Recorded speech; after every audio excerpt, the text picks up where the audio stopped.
अपने पास देखे एक तो पी पॉइंट दे रखे है, क्यू पॉइंट दे रखे है। क्वेश्चन में कह रखा फाइंड करो पी क्यू वेक्टर का मैग्नीट्यूड। पी क्यू वेक्टर का मैग्नीट्यूड फाइंड करना है तो कैसे करें? पहले तो पी क्यू वेक्टर फाइंड करना है, फिर उसका मैग्नीट्यूड फाइंड करना है। तो देखो कैसे करें, पहले पी क्यू वेक्टर बताएं। पी क्यू वेक्टर कैसे आएगा? P Q vector, P Q vector position vector. हाँ पोजीशन वेक्टर, हाँ position vector Q minus position vector of point P. ये वाला क्यू के पोजीशन वेक्टर में से पी का माइनस कर देना। तो क्यू का पोजीशन वेक्टर क्या बनेगा? क्यू का पोजीशन वेक्टर क्या आएगा? क्यू पॉइंट ये है तो इसका, हाँ हाँ बिल्कुल, आई कैप प्लस 2 जे कैप माइनस के कैप। कल बताया था हमने, कल पढ़ लिया था। अगर कोई भी पॉइंट दे रखा है तो वहां से हम उसका पोजीशन वेक्टर कैसे निकालते हैं, वो कंपोनेंट्स ऑफ वेक्टर एडिशन था, सबसे लास्ट में ये करवाया था। आई जे के लगा सकते हैं हम एक साथ, ये आ गया। माइनस पोजीशन वेक्टर पी का पोजीशन वेक्टर बन जाएगा 2i, बार माइनस लगा लेता हूँ, ब्रैकेट है तो 2i प्लस 3j माइनस का के, ये लगा दिया। क्या होगा पोजीशन वेक्टर? पी का पोजीशन वेक्टर ये आ गया। ठीक है, माइनस कर देते हैं। तो माइनस करेंगे तो आई और माइनस 2i आ जाएगा, माइनस का आई। 2j और माइनस 3j करेंगे तो 2j माइनस 3j का मतलब माइनस का के, माइनस के और ये आ गया प्लस का के यानी 0 के, ये आ गया। यानी पी क्या वेक्टर अपने पास ये आ गया अपने पास। अब सेकंड पार्ट इसमें ये पूछ सकता है कि फाइंड करो पी क्या का मैग्नीट्यूड। अब पी क्या मैग्नीट्यूड, मैग्नीट्यूड का मीनिंग होता है लेंथ। इस वेक्टर की लेंथ कितनी है, क्योंकि अगर ये वेक्टर क्वांटिटी है तो इसमें जरूर कुछ ना कुछ लेंथ मिलेगी और इसकी कुछ ना कुछ डायरेक्शन मिलेगी। तो वेक्टर क्वांटिटी तो हो गया अपने पास, ये डायरेक्शन तो है इस वेक्टर में। अब इसकी लेंथ कैसे निकालें? अगर किसी भी वेक्टर का अगर मॉडुलस निकालना हो, मैग्नीट्यूड निकालना हो, तो सबसे पहले लेंगे रूट। रूट आई के साथ जो कोफिशिएंट है, आई के साथ जो हाँ हाँ आई के साथ है -1, तो -1 का स्क्वायर प्लस जे के साथ भी -1 है तो -1 का स्क्वायर, के साथ है 0 तो 0 का स्क्वायर। यानी सोल्व करने के बाद आ गया 1 + 1। हाँ फिजिक्स में आ गया। हाँ ये फिजिक्स का चैप्टर था, लेकिन गलती से जब जल्दी जल्दी कर रहे थे तो ये वेक्टर वाला टॉपिक गलती से मैथ में डाल दिया, पता नहीं लगा कि कौन सा कहाँ से चल रहा है, उस टाइम ये आ गया। तो ये ऐसे निकालते हैं। अब आ गया तो कर लेते हैं, फिर कर लेते हैं। तो कभी भी अगर P पॉइंट दे रखा हो और Q पॉइंट दे रखा हो तो P Q वेक्टर हम निकाल सकते हैं। Q के पोजीशन वेक्टर में से P का पोजीशन वेक्टर माइनस करना, और पोजीशन वेक्टर क्या आएगा Q का? ये होता है I J के लगाया था कल। P का ये होता है, दोनों को माइनस करने के बाद ये आ गया। अब आगे चल के कभी भी मैग्नीट्यूड पूछे किसी भी वेक्टर का तो रूट लगाएंगे, I के साथ जो उसका स्क्वायर, J के साथ जो उसका स्क्वायर, K के साथ जो है उसका स्क्वायर, ये था। अब मान लो मैं क्वेश्चन में पी और क्यू की वैल्यू कुछ चेंज कर देता हूं, तो उस टाइम पी क्यू की वैल्यू फाइंड कर देंगे या नहीं कर सकते? पी क्यू की वैल्यू ये ना देके और कुछ पॉइंट दो 1 2 3 4 5 6, तो पी क्यू का मैग्नीट्यूड निकाल लेंगे। हाँ कर ले, ठीक है। अगला क्वेश्चन आ जाता है। हाँ अगला क्वेश्चन आ जाता है अपने पास।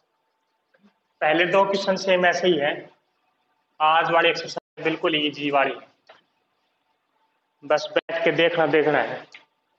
हाँ बर्नी आ गया बस। ए वेक्टर, ए, हाँ बस ये है। ए वेक्टर दे दिया, बी वेक्टर दे दिया अपनी मर्जी से मैंने कुछ भी, आई प्लस जे प्लस के। अब क्वेश्चन में इसमें करवा देते हैं जो जो पूछ सकता है। पहले पूछेगा बता भाई ए प्लस बी वेक्टर, तो निकाल देंगे ए प्लस बी, ए प्लस बी निकाल देंगे, दोनों को प्लस कर रहा है तो आई और आई हो जाएगा 2i और -2j ये हो जाएगा माइनस का j और 3k प्लस के यानी 4k। ठीक है, दूसरा इसमें पूछ सकता है कि a - b निकाल के दिखाएं, कर देंगे a - b। हाँ बस हाँ भरनी, आज तुमने बैठ के हाँ भरनी कर देंगे बस। ए माइनस बी, ए वेक्टर है और हाँ माइनस करते टाइम ध्यान रखना साइन चेंज कर लेना बी के, क्योंकि ए माइनस करना है साइन बी के चेंज करना है, कर लेंगे ठीक है। तीसरा पार्ट इसमें पूछ सकता है कि बताओ ए प्लस टू बी वैक्टर निकाल सकते हैं, कर लेंगे कैसे। हाँ टू को हाँ टू, हाँ तो ये आ जाएगा टू आई टू जे और टू के, फिर उसको ए में प्लस कर देंगे, ए में प्लस कर देंगे ठीक है। फोर्थ पार्ट पूछ सकता है कि इस टाइप से three A minus to be, इस टाइप से तो कर देंगे, तीन को ए से गुणा करेंगे, दो को बी से गुणा कर देंगे, फिर दोनों को माइनस कर देंगे ठीक है। फिफ्थ पार्ट पूछ सकता है कि ए माइनस टू बी का मैग्नीट्यूड निकाल के दिखाओ, ए माइनस टू बी का मैग्नीट्यूड कर लेंगे, निकाल देंगे। पहले ए माइनस टू बी वैक्टर निकालेंगे, ए तो ये रहा, बी को दो से मल्टीप्लाई कर लेंगे, फिर ए माइनस टू बी कर लेंगे, ये जो वैक्टर आएगा। हाँ मैंने कहा था आज वाला एक्सरसाइज बिल्कुल इजी है, बस बैठ के हाँ भरने कर लें। तो a माइनस टू बी आने के बाद जो वेक्टर आएगा अपने पास, अब उसका मैग्नीट्यूड, तो मैग्नीट्यूड का मीनिंग होता है i के साथ जो कोफिशिएंट है उसका स्क्वायर, y के साथ ये है, j के साथ जो भी है, i j k के साथ जो कोफिशिएंट है उनके स्क्वायर करके ऐड कर दें ठीक है। छठा क्वेश्चन, सिक्स क्वेश्चन पूछ सकता है find unit vector, unit vector find करना है in direction of A vector, in direction of A vector. तो बताइए यूनिट वेक्टर फाइंड करने का फार्मूला होता क्या है।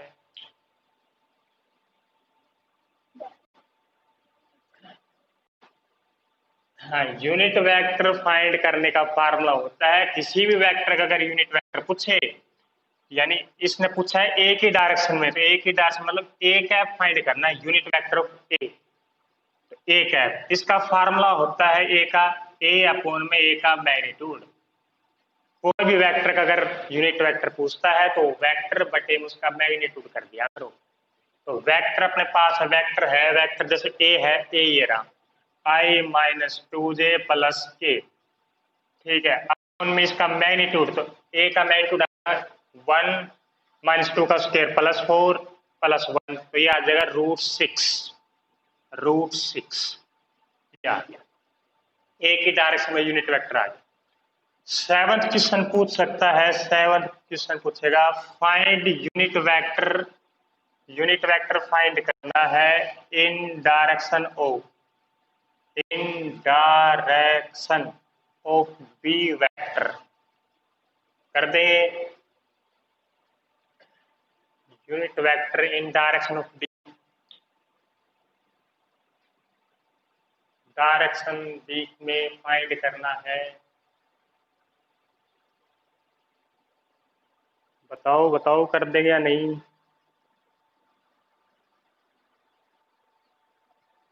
कैसे करेंगे, चलो कर देंगे।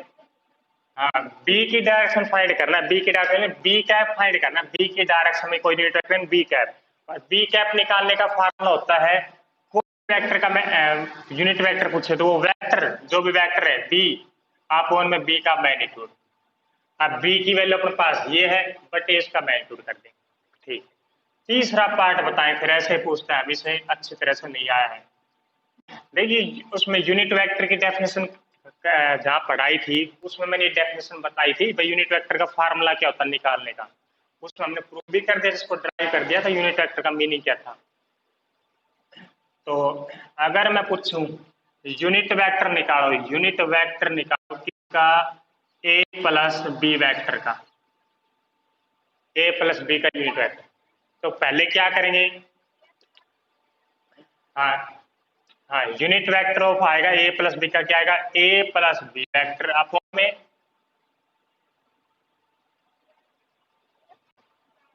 हाँ ए प्लस बी का मैग्नीट्यूड है, जिस वेक्टर का यूनिट वेक्टर पूछता है तो वो वेक्टर बटे में उस सारे का मैग्नीट्यूड, ए प्लस बी ये निकाला था, ए प्लस बी ये कर देंगे अपॉन में ए प्लस बी जो आया था उसका मैग्नीट्यूड, यानी 4 + 1 + 16 का रूट। ठीक है, अगर ऐसे ना देखे, क्वेश्चन नंबर 9 देता है, क्वेश्चन नंबर 9 दे दिया क्या भाई, यूनिट वेक्टर निकालो a + b + c का। तीसरा वेक्टर भी a b c, 3 वेक्टर निकाल देंगे। कैसे निकालेंगे a + b + c का? हाँ हाँ हाँ, a + b + c। हाँ, इसका मोड़ा, वेरी वेरी गुड। फिर ना गुस्सा नहीं करना बिल्कुल भी, निकाल देंगे निकाल देंगे। मुस्कान छो में आ रही इसी लग रही है। चल फिर आ गया। हाँ आ गया, समझ गया मैं। चल आगे पढ़ते हैं फिर। हाँ, अगर ये पूछे ए बी सी, 3 वेक्टर दे रखे A B C, find unit vector in direction of resultant of vector. Find unit vector in direction of resultant of vector. A हाँ, रिजल्टेंट का मीनिंग होता है, हाँ रिजल्टेंट का मीनिंग होता है प्लस। प्लस, हाँ प्लस ही करना हमें, जब तक कुछ नहीं दे रखा हो भाई, अपोजिट डायरेक्शन है, कुछ और डायरेक्शन है, जब तक कुछ नहीं दे गिवन अपने पास, तो हमेशा रिजल्टेंट का मीनिंग होता है टोटल रिजल्ट। टोटल रिजल्ट का meaning A B C D, जितने भी वेक्टर हैं उनका सबका रिजल्ट, यानी सबका सम a + b + c की डायरेक्शन में। अगर 3 वेक्टर है तो रिजल्टेंट का मीनिंग होता है a + b + c। ये वाला जैसे फिजिक्स में पढ़ा भी होगा, फिजिक्स में पढ़ा होगा भाई, एक बॉडी अपने पास, उस पर मैंने फोर्स लगाया 10 न्यूटन का, फिर मैंने फोर्स लगा दिया 5 न्यूटन का, तो टोटल रिजल्टेंट कितना आया? टोटल रिजल्टेंट कितना लग रहा है? 10 का 15 न्यूटन का रिजल्टेंट आ रहा है इसमें। दूसरा केस ऐसे भी होता है, एक फोर्स लगाया 10 न्यूटन का, एक फोर्स लगाया 5 न्यूटन का, तो टोटल रिजल्टेंट कितना लगा? 5 न्यूटन का। अपोजिट डायरेक्शन -10 घटा 5 माइनस। ठीक है, रिजल्टेंट का मीनिंग a + b + c लेना हमने। अगला क्वेश्चन, चलो चलो चलो चलो, ठीक है, बस यही था मेन। अब अगला पढ़ते हैं। अगला है, अगला दे दिया भाई, अगला अगला अगला देख। हाँ, अगला क्वेश्चन इंपॉर्टेंट है। फाइंड ए वेक्टर, फाइंड ए वेक्टर। ठीक है, इन इन डायरेक्शन, किस डायरेक्शन में? इन डायरेक्शन ऑफ, किसके में? इस वेक्टर की में। कौन से की में? इस वाले में, -i + 2j, और हैज मैग्नीट्यूड 5। हाँ बताएं। संडे को, हाँ संडे को आएंगे भाई हम तो। हाँ, हम भी संडे को 9 बजे आएंगे, बुला रखा है।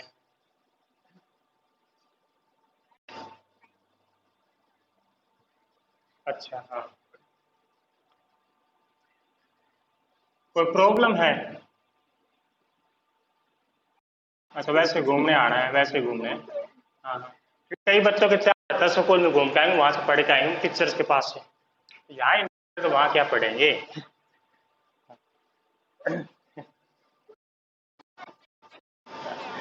हाँ, चलो अगला क्वेश्चन है, अगला क्वेश्चन है, फाइंड ए वेक्टर। एक वेक्टर फाइंड करना है, ठीक है, यानी वेक्टर हमने फाइंड करना है इन डायरेक्शन, इस डायरेक्शन में -i + 2j की डायरेक्शन में। एक ऐसा वेक्टर फाइंड करना है जो इसकी तो डायरेक्शन लेगा, ठीक है, और उसका मैग्नीट्यूड 5 होना चाहिए। अब बताएं क्या फाइंड करें? हाँ, इस हाँ इसका नाम देखो, मैं इसका नाम, हाँ देखो मैं ए वेक्टर दे ले, लाइक ये अपने पास ए वेक्टर है -i + 2j, ये वाला। ठीक है, हमें यानी ए की डायरेक्शन में एक वेक्टर फाइंड करना है जिसका मैग्नीट्यूड 5 हो। तो बताएं कैसे करें, क्या निकालेंगे? हाँ, ए की डायरेक्शन में फाइंड करना है और मैग्नीट्यूड उसका 5 होना चाहिए। हाँ, तो कैसे करें? अगर कुछ याद हो, यूनिट वेक्टर की डेफिनेशन में बताया तो कुछ ऐसा ऐसा ही सिंपल सिंपल सा। हाँ, ऐसा ही कुछ था। अगर ये अपने पास ये कोई वेक्टर ए है, मान लीजिए भाई इसका नाम ए वेक्टर है, ये पूरा यहां से लेके यहां तक। हाँ हाँ, अब ये ए वेक्टर है, ये ए कोई वेक्टर है, ठीक है। अब इसी वेक्टर की डायरेक्शन में, इसी वेक्टर की डायरेक्शन हमने एक वेक्टर और फाइंड करना है, और उसका मैग्नीट्यूड 5 हो, यानी उसकी लेंथ 5 हो। तो मैं जैसे 1 part, 2 part, 3 part, 4 part, 5 part, यानी एक ऐसा वेक्टर फाइंड करना है, यानी ये वाला वेक्टर हमने फाइंड करना है यहां से लेके यहां तक, जिसका मैग्नीट्यूड 5 है। इस प्रत्येक पार्ट की लेंथ कितनी है, यहां से यहां तक सबकी लेंथ कितनी है? टोटल लेंथ है 5 यूनिट। तो प्रत्येक इस वाले पार्ट की लेंथ कितनी है? लेंथ एक एक भाई, ये अपने पास लेंथ मैंने मानी है यहां तक 5 पार्ट डिवाइड कर दिया, 5 लेंथ मानी मैंने यहां तक। ये कोई जरूर नहीं पूरा वेक्टर अपने पास 5 लेंथ हो, मैंने सिर्फ वो फाइंड करना है, ऐसा वेक्टर फाइंड करना है जिसकी लेंथ 5 यूनिट हो। तो 5 यूनिट मैंने मान ली भाई यहां तक बढ़ जाती है, यहाँ से यहाँ तक। अब 5 यूनिट यहाँ तक बढ़ती है, तो मैंने इसको 5 इक्वल पार्ट में डिवाइड कर दिया, 1 2 3 4 5। तो प्रत्येक पार्ट की लेंथ होगी 1 यूनिट, 1 यूनिट होगी। तो ये वाला वेक्टर, ठीक है, ये वाला वेक्टर की डायरेक्शन कौन सी होगी? इस फर्स्ट पार्ट की डायरेक्शन कौन सी होगी? फर्स्ट पार्ट अपनी डायरेक्शन किस डायरेक्शन में लेगा, किस दिशा में जाएगा फर्स्ट पार्ट? एक ही डायरेक्शन में। जो बड़ा जो वेक्टर था, पूरा जो वेक्टर है वो अपने पास ये फर्स्ट पार्ट की डायरेक्शन होगी, सेकंड पार्ट की डायरेक्शन वही होगी, थर्ड पार्ट की वही, फोर्थ की वही, फिफ्थ की वही, सेम। तो फर्स्ट पार्ट की लेंथ क्या आएगी ना, फर्स्ट पार्ट का वो क्या आएगा वेक्टर, यानी ये वेक्टर आएगा क्या फर्स्ट पार्ट? अगर कोई भी वेक्टर को अगर रिप्रेजेंट करना हो तो सबसे पहले उसका मैग्नीट्यूड लिखते हैं, उनके में उसकी डायरेक्शन। तो अपने पास ये जो वेक्टर है इसकी लेंथ तो होगी 1, इनटू में इसकी डायरेक्शन, डायरेक्शन कौन सी ले रहा है वो, ए वाली। तो यूनिट वेक्टर की डायरेक्शन होगी ए कैप, क्योंकि यूनिट वेक्टर हम डायरेक्शन के लिए यूज करते हैं, ए की डायरेक्शन दे रहा है, ठीक है। ये वाला वेक्टर कितना आएगा, सेकंड पार्ट वेक्टर क्या बनेगा? सेकंड पार्ट ये यहां से लेके यहां तक, इस वेक्टर की वैल्यू क्या पाएगी? हाँ, 1 × A कैप, सेम। लेकिन हमने तो फाइंड करना 5 लेंथ वाला वेक्टर, तो यहां से लेके यहां तक इसकी टोटल लेंथ क्या हो जाएगी? ये वाला यहां तक, हाँ यहां तक तो होगी 2 A कैप, ए कैप और ए कैप 2 A कैप होगी। तो यहां तक अपने पास 5 A कैप, ये वाला। कहने का मीनिंग है अगर कोई भी हमने वेक्टर फाइंड करना है एक ही डायरेक्शन में, तो एक ही डायरेक्शन का meaning A cap, A cap का मीनिंग होता है जो वेक्टर हम फाइंड करेंगे एक ही डायरेक्शन में निकलेगा, ठीक है। और उसका मैग्नीट्यूड 5 होना चाहिए, तो 5 ए कैप ले लिया हमने, यानी यूनिट वेक्टर क्या आएगा, hence hence unit vector in direction of A, क्या आ जाएगा वो, इन डायरेक्शन ऑफ ए आ जाएगा अपने पास 5 A कैप, 5 A कैप आ जाएगा। तो 5 और ए कैप कैसे निकालते हैं, ए कैप यानी कैप का मीनिंग होता है यूनिट वेक्टर, और यूनिट वेक्टर कैसे निकालते हैं, वेक्टर अपॉन उसका मैग्नीट्यूड, माइनस का i प्लस 2j अपॉन इसका मैग्नीट्यूड करेंगे तो √1 + 4, तो 4 और 1 5, ये आ गया √5। ये √5 से 5 कैंसिल होकर ऊपर √5 लिख सकते हैं हम, ये वाला है। तो एक बार बताएं थोड़ा थोड़ा आया है कि नहीं आया? ठीक है, अगर मैं क्वेश्चन में यहाँ 5 मैग्नीट्यूड ना कहते, मैं यहाँ पे कर दूं एक ऐसा वेक्टर फाइंड करें जिसका मैग्नीट्यूड 10 हो, तो फिर क्या निकालते भैया, 10 A कैप, हाँ 10 A कैप निकालते। अगर मैं कहूँ कोई ऐसा यूनिट वेक्टर निकालो बी की डायरेक्शन में, एक वैसा वेक्टर निकालो जो बी की डायरेक्शन में हो और उसका मैग्नीट्यूड हो 7 यूनिट, तो क्या निकालते, बी की डायरेक्शन में हो और मैग्नीट्यूड उसका 7 हो।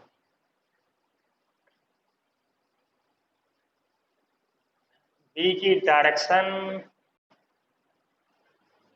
7 B कैप निकाल दें हम वहां पे। 7 B कैप का मीनिंग होता है 7 मैग्नीट्यूड और बी की डायरेक्शन है ये वाली।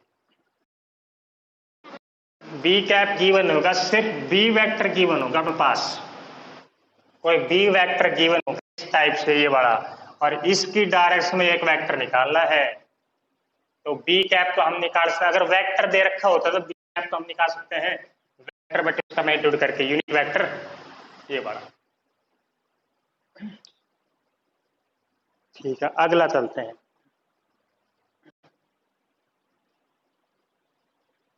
चलो अगला चलता है, ये बड़ा इंपॉर्टेंट था, छोटा सा समझ कर दिए। क्या कह रहे हो? मुस्कान, हाँ हाँ हाँ।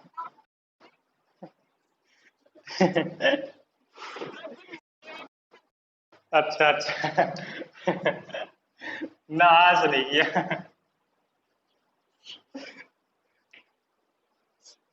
चलो अगला क्वेश्चन करते हैं। अगला क्वेश्चन मैं देख लेता हूँ कि कौन सा है। हाँ, अगला है, if the if the position vector दे रखा है, पोजीशन वेक्टर दे रखा है ए वेक्टर, पोजीशन वेक्टर दे दिया A vector, A position vector का नाम ए वेक्टर डाल दिया, किस पॉइंट का? पॉइंट है 5 और n, 5n का। पोजीशन वेक्टर का नाम दे रखा है ए वेक्टर, किसका ए वेक्टर? 5 और n पॉइंट का। और इसमें कह दिया ए का मैग्नीट्यूड दे रखा है 13, ए जो है उस वेक्टर का मैग्नीट्यूड है 13। तो फाइंड करना है वैल्यू ऑफ एन, एन की वैल्यू। एक बात चल बाद में बताएंगे, पहले क्वेश्चन कर लेते हैं। चल बता कैसे करें।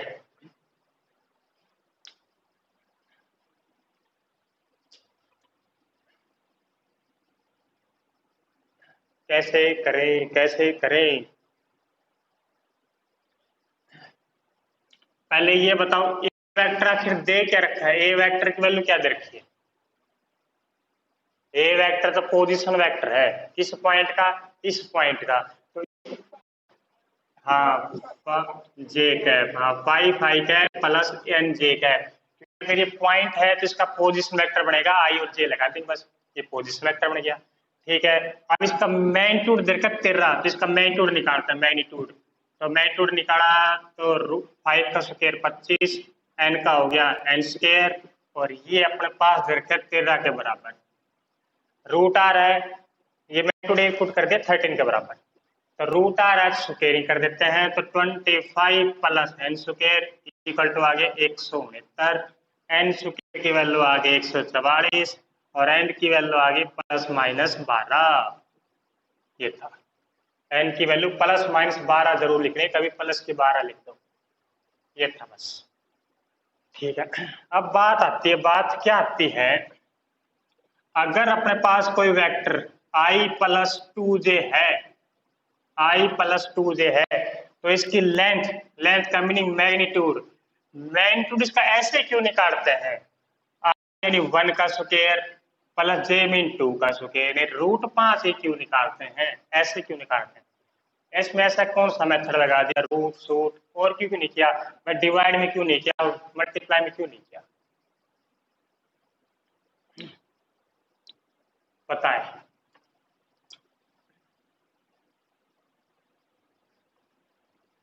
नहीं बताएंगे? ए कोई वेक्टर दे रखा है तो मैग्नीट्यूड ऐसे क्यों निकालते हैं, रूट करके, आई का स्क्वायर जे के कोफिशिएंट का स्क्वायर है।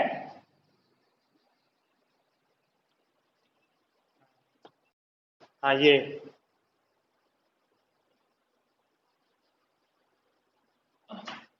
फार्मूला, फार्मूला सा लगता है ना। हाँ पहले ये बता, आ जा ध्यान दे। ठीक है, आई प्लस 2j कोई वेक्टर है, आई प्लस 2j, तो ये किस पॉइंट का पोजीशन वेक्टर है, आई प्लस 2j किस पॉइंट का पोजीशन वेक्टर है, ये किस पॉइंट का पोजीशन वेक्टर है, आई प्लस 2j? एक और दो, कोई पॉइंट अपने पास एक और दो, कोई पॉइंट है एक और दो, ये वाला। अब इस पॉइंट का जो पोजीशन वेक्टर बनेगा, ये वाली चीज, ये वाली चीज होती है, ये वाला जो वेक्टर होता है वो अपने पास i+2j होता है, i+2j, ये वाला वेक्टर होता है। कल बताया तो था ये एक्स और वाई लेके क्या था, एक्स वाई, तो एक्स वाई का मीनिंग था ये डिस्टेंस एक्स और ये डिस्टेंस वाई। अब इसमें 1 2 है तो ये डिस्टेंस 1 और ये डिस्टेंस 2, ये वाला। यानी जो ए वेक्टर अपने पास ये वाला है, ए वेक्टर ये वाला। एक बार ये बताएं, हाँ हाँ हाँ हाँ हाँ, अब बताएं ये वाला, इस ये वाली लेंथ कैसे निकाले, ये वाली लेंथ यूजिंग पाइथागोरस, पाइथागोरस निकाल सकते हैं। 1 का स्क्वायर प्लस 2 का स्क्वायर 4, यानी 1 का स्क्वायर क्या है प्लस में 2 का स्क्वायर क्या है, यानी इस वेक्टर की लेंथ पता लग गया हमें। और इस वेक्टर की लेंथ का मीनिंग होता है इस वेक्टर का मैग्नीट्यूड फाइंड करना। कोई भी वेक्टर का अगर मैग्नीट्यूड फाइंड करते हैं तो ऐसे लिखते हैं 1 स्क्वायर प्लस 2 स्क्वायर, यानी कहने का मीनिंग जो है, जो आई का जो कोफिशिएंट है और जे का जो कोफिशिएंट है उनके स्क्वायर कर देते हैं और ऐड कर देते हैं। ठीक है, अगला अगला क्वेश्चन है, अगला क्वेश्चन इसमें पूछ सकता है, क्या पूछेगा, find direction ratio. Find, question पूछेगा find direction ratio, direction ratio of A vector. Direction ratio का मीनिंग क्या होता है, पहला नाम आया डायरेक्शन रेशियो। पहले तो ये देखिए इसको लिख कैसे कर सकते हैं, डायरेक्शन रेशियो का हम शॉर्ट फॉर्म में ऐसे लिख सकते हैं DR और S, डॉक्टर साहब, ये वाले डायरेक्शन रेशियो, ये वाला। डायरेक्शन रेशियो की डेफिनेशन, हाँ, डायरेक्शन रेशियो की डेफिनेशन होती है कंपोनेंट, कंपोडर है ना, component NENT, component of vector, component. Direction ratio की डेफिनेशन होती है कंपोनेंट ऑफ वेक्टर, ये वाली, यानी कंपोनेंट का मीनिंग कंपोनेंट ऑफ वेक्टर, हाँ यही बनते हैं, यही डॉक्टर साहब बोलते हैं इसको, और हिंदी में बोल देते हैं डायरेक्शन रेशियो। तो कंपोनेंट ऑफ वेक्टर, हाँ, कंपोनेंट ऑफ वेक्टर यानी वेक्टर का कंपोनेंट है क्या, क्या वेक्टर कंपोनेंट है, यानी आई के साथ जो कोफिशिएंट लग रहा है वो है, जे के साथ जो लग रहा है 2 है, के साथ कुछ नहीं है तो 0 लगा सकते हैं। तो अपने पास ये आ गया direction ratio, component of vector, ये वाली बात। चाहे इसको हम ऐसे भी लिख सकते हैं, कई बार मैं इसको ऐसे ब्रैकेट बना लिख के, कई बार मैं ऐसे कर दूंगा 1 2 और 0, तो एक ही बात है, चाहे ऐसे लिख लेना चाहे ऐसे लिखना, वही बात है। मतलब कभी अगर मैं गलती से ये वाले ब्रैकेट यूज कर दूं तो वहां घबराना मत, है एक बात होती है। ठीक है, एक आते हैं डायरेक्शन कोसाइन, दूसरी बात होती है direction cosine, direction cosine of vector. तो डायरेक्शन कोसाइन का शॉर्ट फॉर्म होती है DC साहब, DC, डी, डायरेक्शन ऑफ, ना ना, direction cosine of vector, DC short form. हाँ, इसकी डेफिनेशन क्या होती है, डेफिनेशन, हाँ ये भी होता है डायरेक्ट, डायरेक्ट करंट होता है, डायरेक्ट करंट, डायरेक्ट करंट होता है जो अल्टरनेटिंग करंट नहीं होता, उसको डायरेक्ट करंट। अब इसमें था, क्या बता रहा था मैं, हाँ इसकी डेफिनेशन, और जो अल्टरनेटिंग नहीं होता वो अपने पास डायरेक्ट करंट होता है। हाँ, कंपोनेंट ऑफ यूनिट वेक्टर, ये वाले जो डायरेक्शन कोसाइन होता है वो डेफिनेशन होती है कंपोनेंट ऑफ यूनिट वेक्टर है, यूनिट वेक्टर के साथ जो कंपोनेंट है वो अपने पास डायरेक्शन कोसाइन। अब मान लिया जैसे ये वेक्टर है, ये वेक्टर मिलेगा, अब क्वेश्चन पूछेगा बताओ इसके डायरेक्शन रेशियो क्या है, तो डायरेक्शन को बता दें 1 2 और 0। अब पूछेगा डायरेक्शन कोसाइन क्या है, तो डायरेक्शन कोसाइन हमने इसका यूनिट वेक्टर निकालना पड़ेगा। यूनिट वेक्टर कैसे निकालते हैं, जो ये वेक्टर है आई प्लस 2j अपॉन में इसका मैग्नीट्यूड, तो मैग्नीट्यूड आएगा इसका 1 का स्क्वायर 1, 2 का स्क्वायर 4, यानी √5 आ गया, √5 ये वाला। तो इसके कंपोनेंट क्या आया, आई के साथ है 1/√5, आई के साथ है 1/√5, जे के साथ है 2/√5 और जेड के साथ कुछ नहीं है तो 0, ये वाला। तो कंपोनेंट ऑफ यूनिट वेक्टर आ गया डायरेक्शन कोसाइन, और ये आ गया। तो इस पर बताएं डायरेक्शन रेशियो और डायरेक्शन कोसाइन निकाल लेंगे या नहीं निकालेंगे, निकाल लेंगे या नहीं, ये एक दो और करवाएं डायरेक्शन रेशियो के। हाँ सीधा सीधा आई जे के साथ बताना जो coefficient of direction ratio. Cosine पूछे तो बटे में इसका मैग्नीट्यूड कर दिया, जैसे 1/में सारे का मैग्नीट्यूड, 2/, इसका मैग्नीट्यूड 0/, इसका मैग्नीट्यूड, बस काम खत्म। अगला आ जाता है, अगला आता है अगर 3 पॉइंट पूरी करवा देता, अगर नहीं मानते हो तो चलो मान के फिर पूरी करवा देते हैं।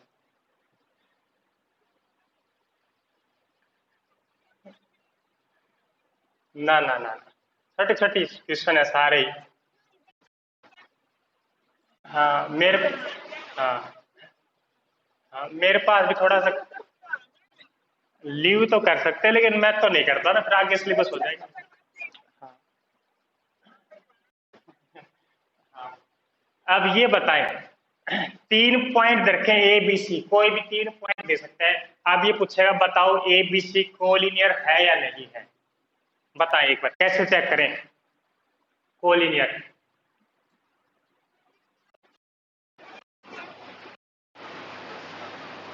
ना ना कोलिनियर कैसे, 21 से करेंगे स्टार्ट, आज से कर ले। हाँ क्या बता रहे थे,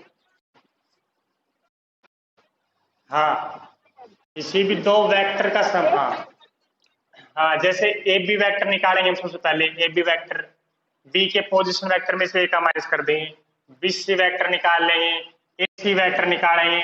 अगर कोई भी दो वेक्टर को ऐड करे, अगर तीसरे के बराबर है तो कह देंगे कोलिनियर। या ऐसा ना करें तो कोई भी दो वेक्टर के बीच में आपस में कुछ ना कुछ रिलेशन पा जाए तो भी कोलिनियर, ये वाला है। ठीक है तो कर लेंगे मेरे ख्याल से, करवा इसको एक बार। हाँ ए बी वेक्टर निकाल लेना, बी सी निकाल लेना, ए सी निकाल लेना, सब करके देखना तीसरे के बराबर आना चाहिए बस। चलो ठीक है, अगला पॉइंट, अगला क्वेश्चन आ सकता है क्या, बस ये लास्ट टाइप चल रही है अपने पास। अगर डी पॉइंट और दे देता, मान लो कुछ भी दे दिया 105 दे दिया, बस लास्ट टाइप बता दी। चल तो बस अब इसके बाद कोई टाइप नहीं। अब ये पूछेगा बता ए बी और सी डी को पैरेलल प्रूव करके दिखा, तो कैसे प्रूव करें ए बी सी डी।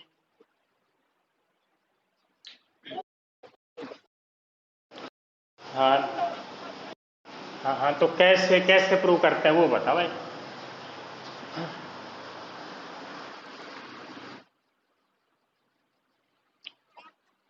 चलो शुरू में, अगर कोई भी दो वेक्टर को अगर पैरेलल प्रूव करना हो तो सबसे पहले मैं ए बी वेक्टर निकालूंगा, उसके बाद मैं दूसरा वेक्टर जो पूछ रखे हैं सी डी वेक्टर निकालूंगा, और ए बी और सी डी के बीच में अगर आप बताएं, हाँ हाँ बताएं बताएं क्या। और हाँ आज सही बताऊं तो मैं नाते नहीं आया था। हाँ, ये था ए बी वेक्टर। हाँ हाँ